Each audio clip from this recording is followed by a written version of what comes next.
n'est pas genre des petits qui savent pas réfléchir, tu vois. T'essayes de te faire des amis, de rencontrer des gens et parfois t'as l'impression juste que t'as pas ta place. Bah, si vous voyez, mais la table enfant à côté de la table adulte. Ah, moi j'ai jamais eu ça. Ah ouais, bah moi je l'ai eu, c'est un enfer. La plupart des gens qui ont l'argent, ils détiennent du pouvoir par la même occasion. C'est un constat. J'ai pas l'impression que le monde s'améliore. Bah pour moi on n'a pas le pouvoir à la première personne, mais à la troisième on peut l'avoir. En fait, ceux qui sont au sommet, c'est une minorité, mais leur fortune, elle est basée sur nous en fait.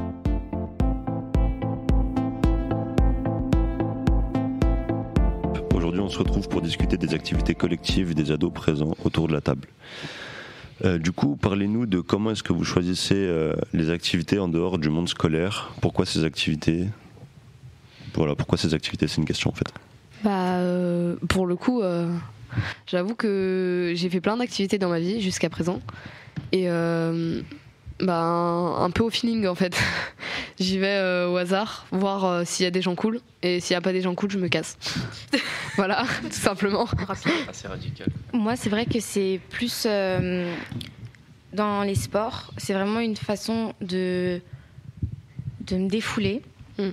Et par l'écriture, en fait, cette activité-là, c'est vraiment pour m'exprimer et mettre des mots sur tout ce qui peut se passer dans ma tête. Moi j'ai fait plusieurs activités, que ce soit sportive ou non. En général, au début, quand j'étais plus petite, c'était plus mes parents qui choisissaient. Après, petit à petit, tu trouves ce que tu aimes faire et voilà. Ouais, au fur et à mesure, en fait, tu vois ce qui te plaît et t'avances avec le reste, quoi. Nos envies changent avec le temps aussi. Pour moi, ça me permet de me connaître, de savoir ce que j'aime réellement, de me démarquer et de prendre du plaisir. Ok. Mais du coup, est-ce que vous vous sentez obligé ou poussé par quelqu'un, du coup, pour faire ces activités-là ? Ou c'est vraiment de votre plein gré que... Absolument pas. Moi, c'est vraiment de mon plein gré que je participe à ces activités-là parce que ça me plaît. Ouais, vraiment, genre... autant quand t'es petit, y a les parents qui disent un peu est-ce que t'as envie de faire ça ils te proposent. Mais il y a pas un moment où... je sais pas, moi c'est mes parents, donc chacun est différent, mais il y a pas un moment donné où je me suis dit je vais faire ça parce que quelqu'un fait ça. Donc, juste vraiment pour le plaisir, quoi. Moi, en soi, on m'a jamais réellement imposé quelque chose. On m'a proposé et j'ai dit, je préfère faire ça ou voilà. Après, je sais qu'il y a plein de familles dans laquelle, pour la gymnastique, moi j'ai fait de la gym pendant longtemps, et la gymnastique, le père en faisait, la mère en faisait, du coup, les trois enfants, ils en font aussi. Ils sont formés pour être champions de France. Ça suit la tradition et en général, t'aimes pas trop couper, mais voilà, tu vois, je suis pas à la place de ces personnes pour le coup, donc je suis pas trop moi aussi, c'est pas concernée. Moi, c'est pas trop ça non plus, en vrai. Moi, c'est plus, chacun fait ce qu'il veut, quoi. Moi, je sais que pour certaines activités, on me pousse un petit peu, parce que j'ose pas. Je me dis, non, c'est pas pour moi, ça, je vais pas réussir. Du coup, parfois, je reçois du soutien, que ce soit de mes amis, de ma famille. Ils me disent, mais tente, tu sais, on sait jamais, ça peut marcher. Moi, pour l'écriture, c'était pas quelque chose... j'y suis allée par moi-même, en fait. On m'a fait découvrir l'écriture, et après, ça m'a vraiment passionnée. Donc c'est pas toujours quelque chose qu'on découvre par soi-même en fait, je trouve. Ouais. Et Et du coup, est-ce que les activités que vous faites, elles sont, est-ce que vous êtes, est-ce que vous êtes participant ou est-ce que vous êtes décideur ? Est-ce que c'est vous qui prenez l'initiative de créer, si je puis dire, l'activité du coup ? Moi, je sais que j'ai ramené 2-3 personnes, mais pour le coup, on a tous en fond envie de venir. Si on est là, c'est que il y a quelque chose qui nous intéresse. Ouais, voilà, tu vois, on est venu et on s'est dit franchement ça va être cool, donc je vais venir, tu vois. Ouais, non, j'avoue que pour le coup, je participe à plein de projets des autres, mais pour le moment, il n'y a pas vraiment un projet où je me suis dit faut que je fasse ça et que je vais le faire. genre je suis tout le monde pour le moment. Voilà. Moi personnellement, je sais que je fais pas mal de ciné, j'essaie de faire pas mal de courts-métrages et du coup, pour le coup, il y en a certains qui sont cadrés par mon option cinéma au lycée, mais il y en a toute une partie qui sont en bonus et que du coup, c'est vraiment nous qui le faisons entre nous, c'est nous qui procédons à tout organiser, voir qui on prend dans le projet et tout ça. Et voilà. Mais à part ça, moi personnellement, je fais pas du tout je crée pas de projet. Et justement, en parlant de groupe, c'est quoi pour vous l'intérêt du collectif, de faire les choses ensemble? D'apporter, en fait, chacun apporte ses idées, ses pensées aux autres. En fait, ce qui fait que l'ensemble d'un groupe est toujours plus complet que quelque chose d'individuel. Et puis même, ça motive. Enfin, quand tu as un groupe derrière toi, tu dis, par exemple, moi je fais du théâtre et par exemple, en fait, tu peux pas y aller parce que tout le groupe il compte sur toi. Et en fait, si tu y vas pas, même si t'as pas un rôle super important, tu comptes quand même dans la pièce, quoi. Donc tu peux pas ne louper un cours en fait parce que c'est vraiment le collectif, quoi. Ouais, et après ça fait aussi sa complexité au niveau du groupe. Quand tu commences à être beaucoup. Enfin, même à 3, tu vois, si tu montes un projet où t'es 3, et tu vas commencer. Enfin, forcément, vous n'allez pas avoir les mêmes idées, pas les mêmes. Vous n'allez pas être en accord sur des trucs. Donc, forcément, c'est ce qui fait la force et ce qui fait les problèmes entre guillemets. Enfin, je veux dire, on va avoir des fois du mal à être d'accord sur le même sujet, quoi. Non, je sais pas ce que t'en penses. Ouais, en fait, travailler en groupe, ça a un côté positif, effectivement, parce qu'on a plusieurs idées et c'est important.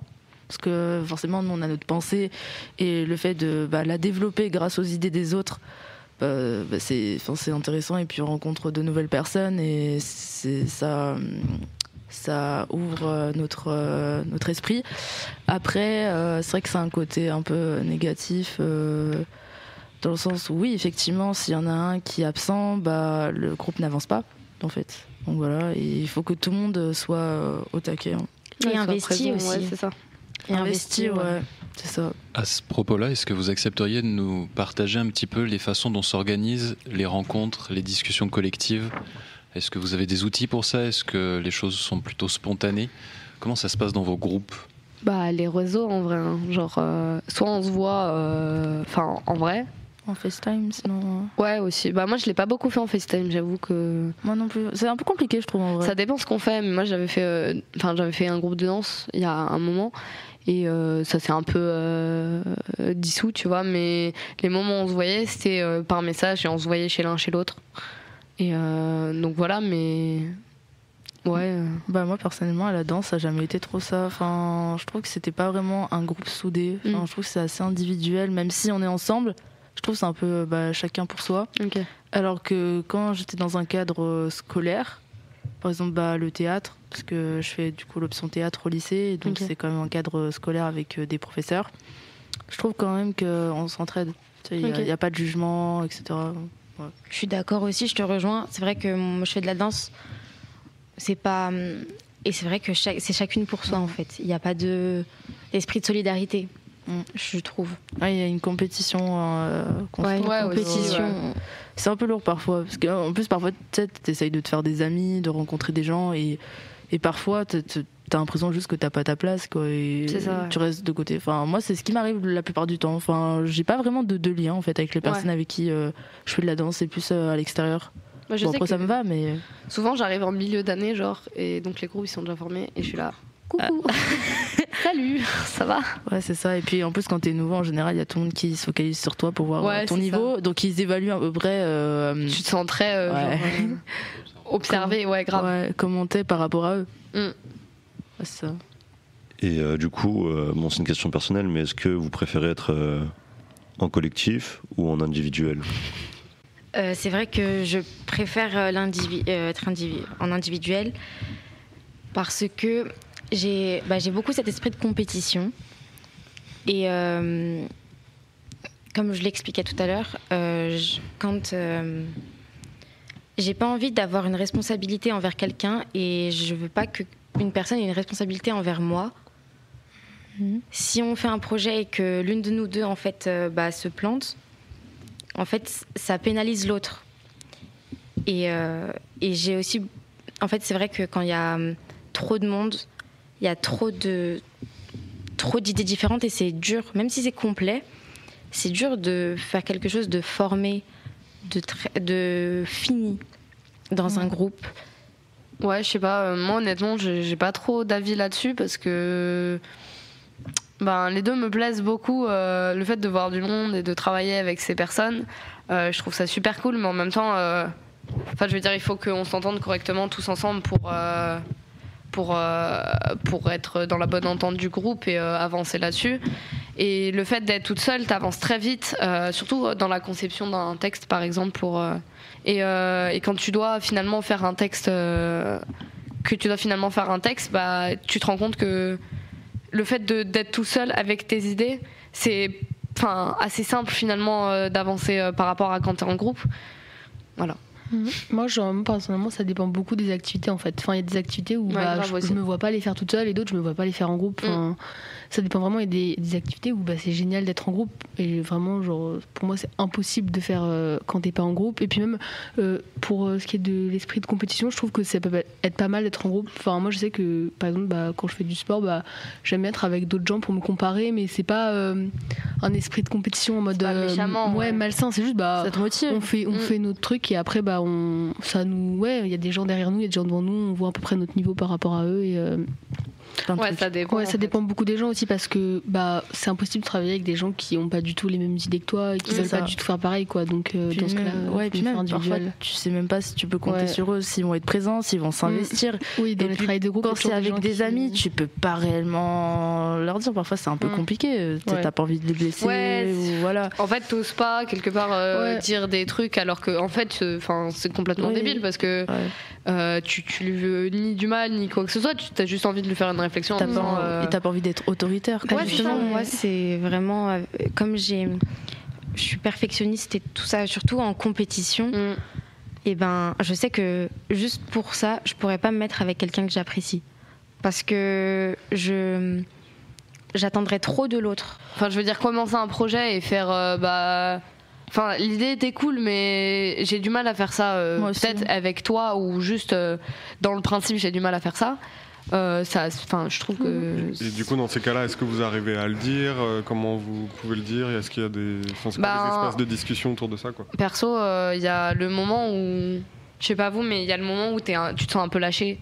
C'est comme ça que tu te dis, tu sers pas trop à grand chose dans le projet et que du coup tu te dis et puis même j'ai pas envie d'aider quoi, tu vois. Des fois il y a des trucs qui sont proposés et toi t'es pas d'accord mais c'est le groupe qui prend un peu le dessus et donc t'es en minorité, mais d'un côté tu peux pas le dire parce que c'est un groupe donc tu dois faire des concessions, mais du coup le projet il est un peu nul du coup si c'est ça, si toi ça te plaît pas il faut trouver un terrain d'entente. Il y a le fait aussi d'imposer son opinion. Ça, c'est compliqué parfois dans certains groupes. Moi, je sais que parfois, j'ai du mal de m'affirmer. Pourtant, c'est pas mal, mais parfois, j'ai vraiment du mal. Ouais, je comprends. Et puis, il y en a aussi qui ont aucun mal à s'affirmer et même à trop s'affirmer. Ouais, c'est vrai. Et du coup, ça crée un déséquilibre aussi, je trouve. C'est ça. C'est vrai que moi je trouve dans un groupe c'est bien qu'il y ait un peu un meneur, mais si c'est lui qui décide tout, ça sert à rien d'être en groupe quoi. Autant il y a un meneur et. De toute façon il y a toujours un meneur. Oui c'est pour ça, mais c'est bien. C'est bien qu'il y ait un meneur. Même si on veut pas, il y en a un involontairement. Après c'est pas une mauvaise chose, juste c'est pas une mauvaise chose, mais après c'est pas ouf non plus quoi. En fait c'est meneur, c'est pas lui qui se déclare meneur, c'est les autres qui. En fait ça se fait naturellement. On lui confie tellement de trucs qu'il devient meneur quoi, tu vois. Ouais, c'est ça. Du coup, là, il était question de la dynamique d'un groupe dans laquelle on se trouve, meneur, pas meneur. Est-ce que vous pourriez vous amuser à essayer d'imaginer la dynamique de groupe qui vous paraîtrait la plus efficace, la plus pratique, celle qui vous conviendrait peut-être le mieux ? Compliqué. Ouais. Sincèrement, je l'ai toujours pas trouvée. Nina, elle est toute seule tout le temps, c'est très bien. C'est ça. Dans la plupart de mes projets, c'est vrai que je suis toute seule, à part quand je rejoins un projet. Mais si je l'avais déjà trouvé, je pense que Ouais, moi c'est pareil. Je sais pas vraiment comment c'est pour faire le truc parfait. En fait, dans chaque groupe, il y a des trucs qui vont, des trucs qui vont pas, mais je pense qu'il faut faire avec parce que, en fait, je sais pas, pour moi, il n'y a pas de dynamique parfaite dans un groupe. En fait, c'est tellement variable que je sais pas. Nous, moi j'ai un groupe de potes, on fait de l'informatique et en gros ce qu'on fait c'est chacun va bosser de son côté. Enfin on a un projet, un thème de projet, chacun va bosser de son côté et à la fin on va faire une sorte de mise en commun de tout ce qu'on a fait, tout ce qu'on trouve utile au projet et on assemble tout, on critique de manière constructive et ce qui semble peu important ou un peu lourd, on l'ajoute pas, sinon on s'assemble comme ça. Et tu trouves que c'est une bonne méthode de travailler en groupe? En soi, il n'y a pas trop de meneurs, vu que chacun taffe de son côté. Il n'y a pas de celui qui dit toi tu fais ça, etc. C'est intéressant. Le plus simple, c'est quand on est à deux et que chacun arrive à apporter sa dynamique au binôme. À deux, c'est bien. Ouais, parce que comme ça, chacun arrive à penser à l'autre, à lui laisser sa place, et chacun arrive à apporter son propre avis, sa propre participation. Ouais, c'est ça. Et puis parfois quand on est trop en groupe on n'avance pas aussi. Ouais, carrément. Parce qu'on débat, on parle et au final on n'avance pas. Et puis perso la bonne dynamique, je trouve que ça serait déjà que tout le monde s'apprécie. C'est compliqué, tu vois, d'apprécier tout le monde dans un groupe. Enfin, c'est hyper dur d'être tous rassemblés et de s'entendre avec tout le monde. Ouais, de s'entendre avec tout le monde, tout simplement. Et du coup, quand on s'entend pas avec tout le monde, forcément, une critique qui est très constructive d'un côté, elle va être mal prise de l'autre, possiblement, tu vois. Et c'est ça qui peut bloquer. Donc, ça serait travailler un peu tous de son côté et peace and love. Vous avez l'impression de vous organiser que en groupe affinitaire entre potes, ou est-ce que ça vous arrive d'être dans des groupes où vous appréciez pas de ouf, mais bon. Ah ouais, grave. Si. Moi j'ai fini dans des groupes là. Ouais, non. Moi je suis dans un groupe de danse. Enfin, j'étais dans un groupe de danse. Les 3/4 des filles qui étaient là-bas. On n'en parlera pas, quoi. Ouais, voilà. Non, la danse, on en parle pas mal, moi, je trouve ici. C'est pareil. Moi, avant, j'étais dans une autre école de danse. Au début, avant, on s'appréciait vraiment beaucoup, parce qu'en fait, on se connaissait depuis qu'on était petite, et quand on a grandi, on a mûri, on a changé. Et puis là, il y a une sorte de compétition qui s'est installée, une critique, mais c'était affreux, hein, franchement. Et moi, je suis partie en partie à cause de ça, et puis il y avait vachement de favoritisme aussi. Oui, non, mais c'est clair. Puis aussi, je pense que c'est en fonction du projet. Quel est le but ? Quel est l'objectif de ce que tu veux ? Qu'est-ce que tu veux créer, en fait ?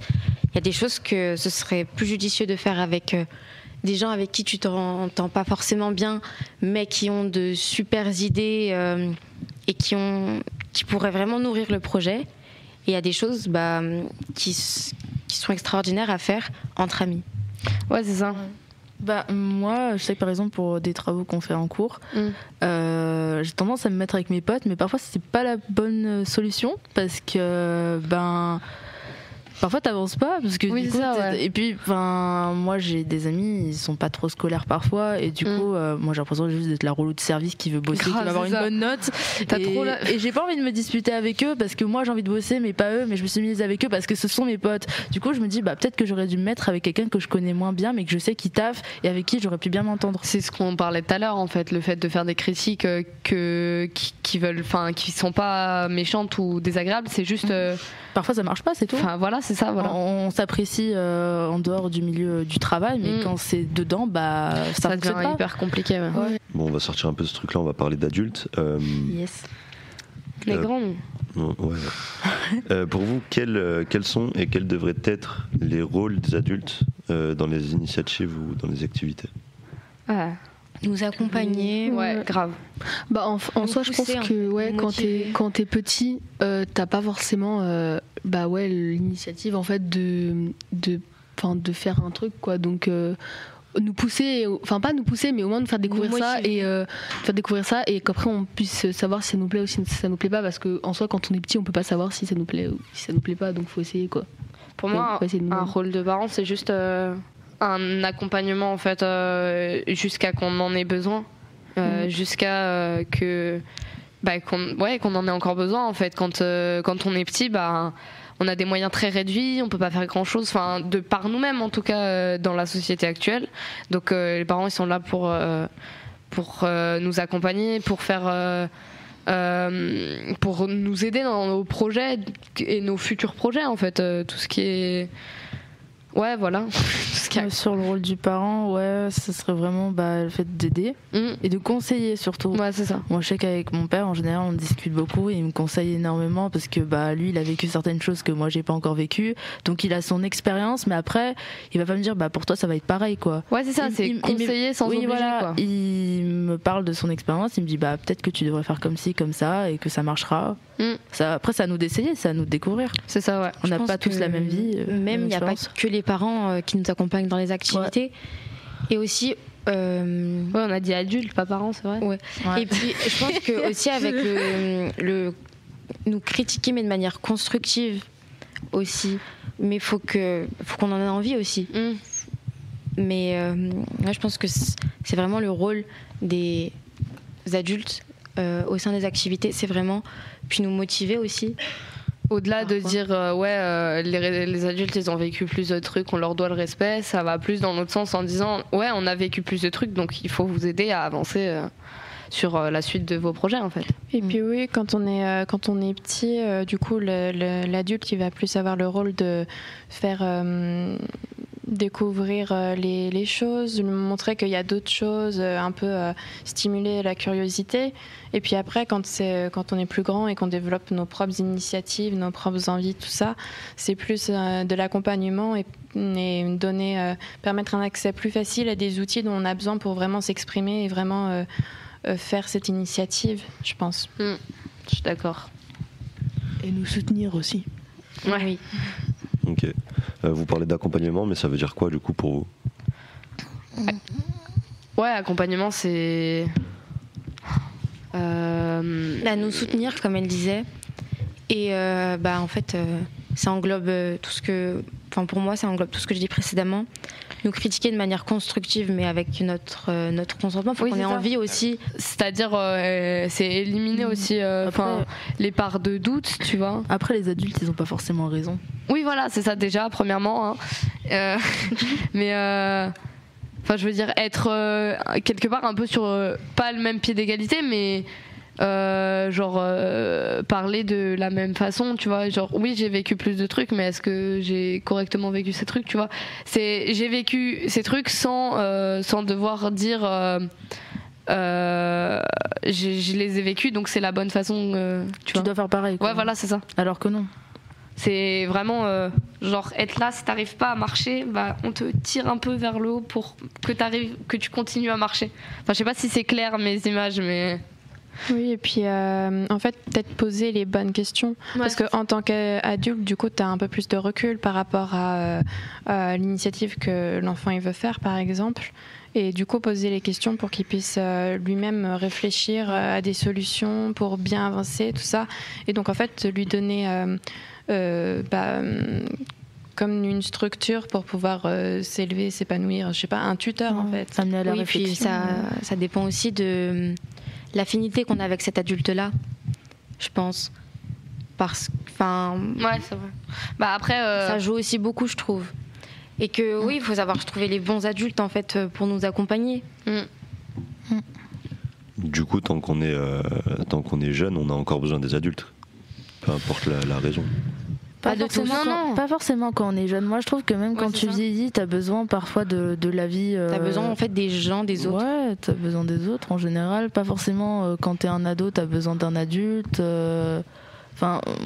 Pour moi, même quand t'es par exemple un jeune adulte qui a 25 ans, il a encore besoin parfois de conseils d'une personne plus âgée. Oui, c'est ça. Et puis même, c'est de conseils en général. C'est âgé ou pas spécialement âgé. C'est juste de conseils en général. C'est quand on parlait d'accompagnement des adultes pour les jeunes, c'est accompagnement jusqu'à qu'il y ait besoin en fait. Que l'enfant. Après, je pense qu'on a toujours besoin de conseils. Oui, voilà, c'est ça. On évolue tout le temps au fur et à mesure de la vie. Donc, on aura toujours besoin de discuter, que ce soit une personne plus âgée ou plus jeune aussi, parce que parfois, les jeunes peuvent nous aider. Ouais, c'est ça. Mais après, c'est pas genre formulé comme un besoin, c'est plus une aide, tu vois. C'est pas les plus jeunes, ils ont besoin les personnes les plus âgées. C'est juste, elles peuvent aider à avancer sur le chemin, tu vois. Ok. Et du coup, est-ce qu'à votre âge, là, vous sentez qu'il y a encore d'un côté les adultes et d'un côté vous, ou genre c'est moins tranché que ça ? Moi, ma propre expérience, je sais que moi j'ai toujours été mêlée aux adultes depuis petite. Je m'entends beaucoup plus facilement avec des personnes plus âgées et tout ça. Mais si faut avoir un regard plus global, c'est vrai qu'on sépare les jeunes des adultes. Alors que parfois, il y a beaucoup de clichés autour de l'adolescence, alors qu'en fait, c'est pas une question d'âge, c'est vraiment une question de façon de penser et d'agir. Parce qu'il y en a qui agissent de manière enfantine à 23 ans, et il y en a qui, à l'âge de 15 ans, sont déjà plus aptes à... Ouais, c'est ça. Enfin, je sais pas si on peut appeler ça la maturité, mais enfin. Oui, en fait, oui. Ouais. Voilà quoi, genre. Moi c'est pareil, hein. Quand j'étais petite et même maintenant, j'ai toujours été entourée d'adultes. Je m'entends plus facilement avec les adultes qu'avec les gens de mon âge. Carrément, ça dépend qui, mais honnêtement, pour mettre en image un peu, je sais pas si vous voyez, mais la table enfant à côté de la table adulte. Ah, moi j'ai jamais eu ça. Hein. Ah ouais, moi je l'ai eu, c'est un enfer. Quand t'es pas à l'aise avec les enfants qui sont sur cette table, c'est pas agréable. Ouais, t'as juste envie de te mettre avec les adultes. Et surtout. Ouais, voilà. En plus, c'est intéressant parce que justement t'as la vie d'un adulte. Carrément, ça t'intéresse de choses d'adultes, soi-disant. Donc tu peux t'immiscer un petit peu et tu peux toi aussi donner ton avis. Et puis si ça t'intéresse pas, tu t'en vas quoi. Ouais, tu te casses quoi. Tu vas dans ta chambre et tu la fermes avec les... C'est ça. Je me permets de réagir sur quelque chose que vous avez dit il y a à peu près 5 minutes, mais qui n'est pas forcément en désunion avec ce que vous venez d'évoquer. C'est trouver des bons adultes pour nous accompagner dans nos activités collectives, etc. Du coup, j'imagine que derrière, il y a la question de créer un lien de confiance réciproque avec l'adulte et vous. Exactement. Sur quoi, à votre avis, repose ce lien? Comment il se construit? C'est hyper dur. Enfin, je veux dire, sur l'écoute de l'un et de l'autre, je pense, et sur le droit à la parole qu'on donne à chacun. Ouais, c'est ça, mais pas seulement. Enfin, je veux dire, pour moi, ça se construit comme une relation enfant et adulte. Tu vois, pour moi, c'est pareil. Genre, j'ai plein de potes qui ont 10 ans de plus que moi, et puis tranquille, tu vois, ça passe. Et genre, ça s'est construit comme ça s'est construit avec Nina, comme ça s'est construit avec plein de gens. Tu vois, j'ai pas spécialement fait un truc qui a changé la donne. Surtout, enfin, le seul truc, c'est que l'adulte, il te prenne pas pour un enfant et que, il est pas apte à écouter. Donc, il a 20 ans. C'est un rejet. Ouais, voilà, c'est ça. Faut pas juste que ça soit, qu'il soit ouvert à. Ouais, moi, je trouve qu'en vrai, l'égalité, c'est important. Grave. Entre l'adulte et l'enfant, c'est pas parce qu'il y en a un qui est plus jeune que ça veut dire qu'il a moins de capacités, enfin, je sais pas. Enfin, pour moi. Tu discutes en fait. Et bon, pour certains c'est le temps qui fait qu'il y a de la confiance qui s'installe, mais je trouve pas spécialement. Non, honnêtement, c'est le feeling. Grave, je sais pas, mais vous avez tous sûrement un pote que vous connaissez depuis 3 mois, mais que vas-y, c'est un adulte, la meilleure personne du monde, tu vois. Ouais. Pareil pour les adultes. Bon, on a parlé d'initiatives, d'activités, de projets, mais comment est-ce que vous différenciez ces 3 mots-là? Initiative, activité, projet. Moi, je définirais l'activité comme quelque chose qui nous est proposé et à laquelle on participe. Ça fait dans l'ordre, en fait, ça fait initiative, projet, action. Et en fait, une initiative, c'est que on va avoir envie de... C'est nous-mêmes qui prenons la décision de participer à cette activité ou alors de créer un projet qui est quelque chose que... Enfin, on participe à sa création. Non mais c'est en fait pour moi c'est des trucs qui suivent. Enfin, tu prends l'initiative de créer un projet, ce projet se construit petit à petit et ça devient une activité. Pour moi ça va dans, les 3 font un. Comment vos activités impactent-elles le monde et comment est-ce que vous aimeriez impacter le monde? Waouh, compliqué. Ouais. Est-ce que déjà, est-ce que le monde il faut qu'il change? Est-ce qu'on a envie qu'il change? Par rapport à quoi surtout? Est-ce que sur plein de trucs. Ouais, c'est ça. Plein de trucs en vrai qui devraient changer ou du moins évoluer, on va dire. Et puis c'est toujours de manière assez subjective aussi. Cette question-là, on peut pas dire oui, je veux que le monde soit comme ça, parce que le monde parfait, l'image du monde parfait, elle est différente pour tout le monde. Ouais, c'est ça. Je trouve que le monde, il faut surtout qu'il évolue par rapport à notre futur. C'est ce qui est le plus important.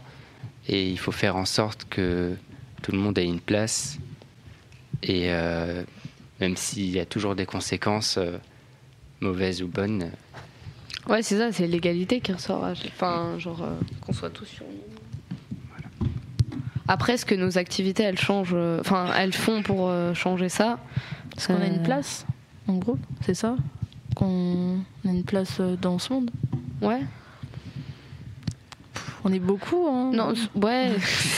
7 milliards, ça fait quand même. Donc, est-ce qu'on a une réelle place dans ce monde dans la. En fait, je pense qu'on a une place chez les autres, dans le sens où on existe pour les autres. C'est ça. J'ai du mal à voir le bout de cette question, je te cache pas. Peut-être pas le monde, mais sur par exemple, la ville, ouais. Ouais, voilà, par exemple. Bah oui, chaque action, ça peut intéresser certaines personnes, donc s'y mettre aussi, et ça peut faire avancer les choses, effectivement. Ouais, c'est ça. Et du coup, pour... Comme les manifestations, par exemple, aussi. Ouais, il y a les manifestations, les associations qui font ça et tout. Ouais, ça peut pousser les personnes à rejoindre. J'avoue. Mais je suis pas très calée dans ce genre de truc, j'avoue, les manifestations et tout. Est-ce qu'on veut changer le monde? Aussi, c'est une question. Est-ce qu'on veut changer le monde et comment on voudrait qu'il soit? Je pense que c'est une question qui est importante d'aborder, et par quels moyens on pourrait changer le monde, en fait. Après, mais comment on voudrait qu'il soit? Ouais. Après, je veux dire, à force de parler avec les gens plus grands que nous ou pas, ils vont bien se rendre compte qu'on n'est pas des petits qui savent pas réfléchir, tu vois. Donc, la discussion là qu'on mène. Ouais, c'est ça, voilà. On voit quand même qu'on a une réflexion et. C'est ça. Ouais. Ok. Mais du coup, si vous aviez l'envie d'impacter le monde, est-ce que vous avez l'impression d'avoir les moyens d'agir, ou est-ce que justement vous vous sentez impuissant face à ça et laisse tomber? Les deux. Ouais, ça dépend par rapport à quoi, en fait. Ça dépend, ouais. Il y a des choses qu'on peut impacter simplement par la parole, et puis il y a des choses, si on n'agit pas, ça marchera jamais. Et puis il y a des choses aussi ça ne dépend pas forcément de nous. Pour moi, on n'a pas le pouvoir à la première personne, mais à la troisième, on peut l'avoir. C'est-à-dire que je peux pas faire un truc tout seul, je peux pas changer le monde. Mais avec d'autres gens, on peut. Et du coup, c'est le fait de se dire que si tu t'y mets toi, quelqu'un va peut-être s'y mettre aussi, parce qu'il n'y a pas de raison que toi tu t'y mettes et que d'autres ne le fassent pas. Ouais, c'est ça, et au fur et à mesure, forcément, tu construis un truc et puis tu peux changer les choses. Souvent, on dit que pour changer les choses, que l'argent peut changer les choses. Mais du coup, est-ce que vous avez l'impression d'être moins puissant que quelqu'un qui a de l'argent et qui potentiellement peut faire changer les choses? Ah bah ouais, clairement. Vous êtes peut-être pas sur la société actuellement, elle est basée sur l'argent et sur la société de consommation. Donc forcément, quand tu détiens le truc qui fait bouger tout le monde, forcément tu peux faire plein de trucs, tu vois. Mais on peut impacter le monde dans le côté négatif, parce que la plupart des gens qui ont l'argent, ils détiennent du pouvoir par la même occasion, et ils ont le pouvoir et d'améliorer les choses et en même temps de les empirer aussi. Et pour l'instant, c'est un constat, j'ai pas l'impression que le monde s'améliore. Oui, mais ça s'est amélioré sur certains points, mais pas sur tous. En fait, le truc, c'est que ça prend son temps. Je suis pas sûre que l'argent soit vraiment la chose la plus primordiale pour faire changer le monde. Ah oui, non, c'est-à-dire que ça va être le moyen le plus efficace, Mais clairement, s'il n'y a pas d'abord les idées, la volonté, la réflexion, l'utopie entre guillemets, et puis aussi le fait de se mettre ensemble et de se dire bon, les gars, ça va pas là, donc faut que ça change. Donc comment est-ce qu'on fait ? Il faut y avoir les idées, la réflexion et vraiment toute la structure derrière avant de se dire bon alors avec quels moyens on le fait ? Et là, l'argent peut amener. Et encore, ça va pas forcément être la chose la plus impactante, même si ça facilite. L'argent peut apporter une certaine aide, quoi. Carrément. Et puis après, pour parler du jeu et du nous, enfin. Si moi je me mets à apporter mon aide par rapport à ça, je serais mais si quelqu'un, une grande personne, une personnalité qui a pas mal d'argent, tu vois, ça se transforme facilement en nous, tu vois, elle a des personnes derrière, elle est pas que elle. Puis en plus, quand on est tout seul, on se fait beaucoup moins remarquer. On se dit, lui, de toute façon, il est bizarre, il reste de son côté. Mais s'il y a plusieurs personnes, c'est ça. Les gens vont se dire, mais pourquoi il y a autant de monde qui font ça, pourquoi ? Puis même si on se base sur la pyramide sociale, l'argent, il vient d'où, en fait ? Il vient de toutes les personnes qui sont pas entendues. En fait, ceux qui sont au sommet, c'est une minorité, mais leur fortune, elle est basée sur nous, en fait. Nous, entre guillemets. Et puis ceux qui sont au sommet, c'est peut-être aussi les pires personnes, les gens qui ont le moins envie de changer les choses, peut-être, vis-à-vis du monde. À partir du moment où tu as de l'argent, t'es contraint d'être face au pouvoir, et le pouvoir, c'est compliqué d'y résister, même si c'est impossible. Les gens qui ont beaucoup d'argent, ils sont tous libéraux. Est-ce que c'est une coïncidence ? Je pense pas. La nature humaine, je pense, veut qu'à partir du moment où tu vas avoir beaucoup d'argent, ça va forcément te dévier du droit chemin, si on veut, et que forcément tu vas devenir très tu vas croire que t'es le roi du monde. Ouais, c'est ça, c'est qu'en fait tout le monde dit si j'avais de l'argent je ferais des trucs incroyables, mais au final les gens qui ont énormément d'argent ils font pas spécialement des trucs, et donc en fait si on attend d'avoir de l'argent, peut-être quand on aura de l'argent on voudra juste le garder pour nous, et puis on devient vite corrompu, en fait. Ouais, c'est ça. Après, pour revenir sur la question de qu'est-ce qu'on pourrait faire si on gagne beaucoup d'argent, il y a un autre exemple. Je sais plus comment il s'appelle, mais il y a un homme qui est vraiment très riche aux États-Unis et qui s'est rendu compte que ses impôts, il payait un pourcentage extrêmement minoritaire à sa secrétaire qui gagnait beaucoup moins d'argent que lui. Et il est allé voir Obama ou quelqu'un au pouvoir. Et avec Obama, il a fait en sorte qu'il paye plus d'impôts lui, et que ça arrive au même pourcentage pour avoir une égalité avec sa secrétaire. Donc il payait forcément déjà beaucoup plus d'argent en quantité, mais pas en pourcentage. Okay. Voilà. Ouais, c'est façon de faire bouger les choses aussi. Quand on a de l'argent, on peut régler le problème, entre guillemets, acheter des sacs de riz, aller les distribuer, voilà. Mais est-ce que ça règle vraiment le problème de la famine, en fait ? Parce qu'il y a tout un système derrière. Il y a tout le fait que les infrastructures, la pauvreté, le gaspillage. Et puis, le fait que, par exemple, en Afrique, la plupart des terres sont achetées par des pays comme la Chine ou d'autres, ou l'Occident, et donc du coup que finalement ça revient très peu aux habitants, donc après ça en fait famine, quoi. Le problème faut le prendre à la racine, en mode c'est pas parce qu'on distribue des sacs de riz ça va régler le problème sur un certain temps, mais dans 3 ans, même s'il y aura des milliards de sacs de riz de partout, le problème ce sera toujours le même, il y aura encore des gens pauvres, donc en fait il faut régler vraiment le problème à la racine et se demander pourquoi est-ce qu'il y a des gens qui crèvent de faim, quoi. Après, pour moi, j'ai l'impression que les gens disent être touchés, mais je crois pas. Non, vraiment pas. Parce que, en fait, pour moi, tu peux réellement comprendre quand tu le vis, en fait. Tu peux être réellement touché quand tu as vécu une situation pareille, ou que tu t'es rendu sur le lieu là-bas et que tu as vu comment ça se passait. Après, tu peux être touché par des vidéos, des images, mais c'est loin de nous. Ouais, en fait. c'est ça. Donc, en fait, on s'en rend pas compte. Ça nous impacte pas en soi. Tant qu'on n'a pas les preuves, quoi. Donc, ok, on fait des gestes, mais au fond, est-ce que ça nous touche réellement ? Je sais pas. Ouais, parce que t'entends ce qui t'arrive faut voir de nos propres yeux. D'ailleurs, et puis pouvoir aussi il y a plein de gens qui se disent touchés, par exemple, des conditions des Ouïghours, mais parce qu'ils ont vu 3 vidéos. Et le fait est qu'ils sont aussi touchés par ces vidéos sur les Ouïghours qu'une vidéo de Squeezie qu'ils ont regardée avant. Ils sont même plus impactés par la vidéo de Squeezie que la vidéo sur les Ouïghours. C'est vrai. à peut-être une autre échelle, mais même nous, on doit faire la même chose. Mais pareil, on se contredit dans plein de trucs. Enfin, Et dernière question, vous vous demandiez quoi changer dans le monde? Quelle serait du coup votre priorité? Eh ben, en fait, on sait même pas quoi choisir. Enfin, est-ce qu'il y a vraiment quelque chose qui est plus grave? Y a-t-il un degré, une échelle de gravité, une priorité? Quelque chose qui... c'est vrai que c'est...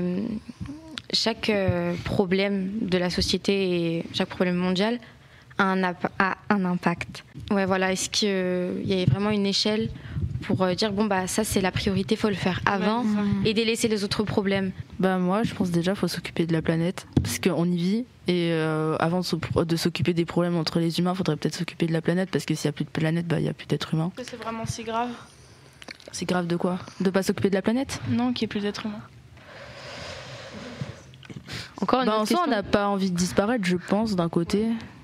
Non. Mais justement, faut-il privilégier la planète ou arrêter la guerre? Parce que aussi, en fait, je pense que les actions, elles ont tout un lien entre elles. En fait, si on arrête la pollution, ça arrêtera la production de telle chose. Et en fait, ça se suit, c'est un ensemble. Mais c'est vrai, par où commencer? Et c'est une question que je me pose encore aujourd'hui. Moi, je pense que les problèmes, ils sont tous imbriqués parce qu'au final, ils font tous partie de notre société. Et donc, du coup, faut pas penser que d'un seul bout. Du coup, il n'y a pas vraiment de priorité. Il faut avoir une vision d'ensemble. Et oui, c'est vrai qu'en tant qu'individu, tu vas pas agir pour tout. Tu vas pas pouvoir t'engager à fond dans tout parce que c'est impossible matériellement parlant, avec le temps et tout ça. Mais pour autant avoir une vision d'ensemble pour savoir que un peu comme des rouages d'une même machine. Puis en soi, je pense que c'est pas impossible de faire. On n'est pas obligé de se concentrer que sur un sujet, quoi. On peut très bien mettre plus de moyens dans un autre problème qu'un autre, mais en soi on peut s'occuper un peu de tout, quoi, et au final peut-être arriver, parce que si on prend les problèmes un par un, ça peut prendre un peu trop de temps. Et bon écoutez, ça se termine déjà. Enfin. Ouais, il faut aller manger maintenant. Ouais. Merci d'avoir suivi et puis à bientôt. De rien.